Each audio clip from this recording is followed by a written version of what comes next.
Implication of developmental biology. So here mostly three kinds of questions arising. One is what is the meaning of implication and why developmental and biology both connected with implication. First, let's see what is the meaning of implication. Mostly it is a kind of effect that mostly produced in a baby during pregnancy or before pregnancy or after pregnancy, and due to that effect some bad or harmful effect occurs in baby in future, and that effect is known as implication. Now another question, why developmental and biology both are linked with implication. Let's see.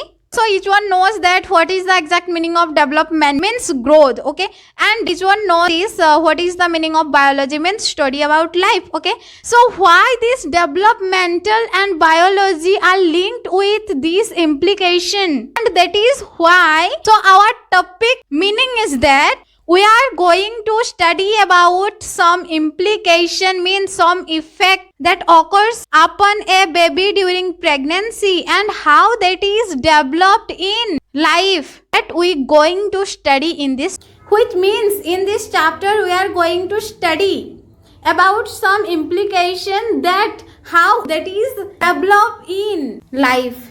So the process through which this implication occurs in a embryo or in a life, that process is mostly known as teratogenesis process, and a branch of zoology through which we are going to study implication of developmental biology, that is known as teratology, which is mostly came from a Greek word. If we divide this teratology word, then we get two other words. One is teras and another is logos, where teras means monster or marvel, which means an abnormal development that occur in an embryo, where logos means everyone knows that, which means is study of. So the exact meaning of teratology is the study of abnormal development that occur in an embryo, that is known as teratology, and in this branch we are going to study implication of developmental biology. So at first let's see how that teratogenesis process means the process through which an implication occurs in a life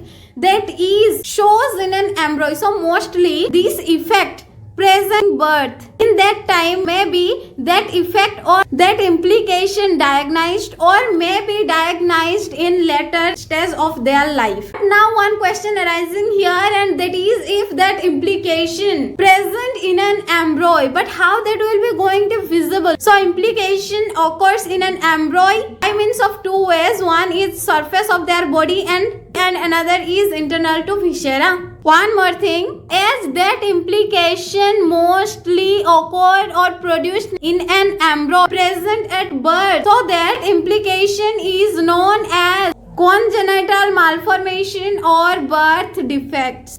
Now let's know some things about these, and that is about death. Yes. So mostly due to teratogenesis process, death is occurred, and mostly 20% is death occurs during perinatal, means before birth and after birth. About 3% is major malformation occurred, while about 3% is malformation occurred, but that is diagnosed in their later stage of life. And mostly greatest number of death occurs due to heart disease, and it was found that about 323,000 embryos or babies death due to heart disease, and that mostly occurs due to implication formation in an embryo. And another one is neural tube defects, and it was also found that about 69,000 embryos death mostly occurs due to formation of implications in an embryo. So this is all about implication of developmental biology in introduction part.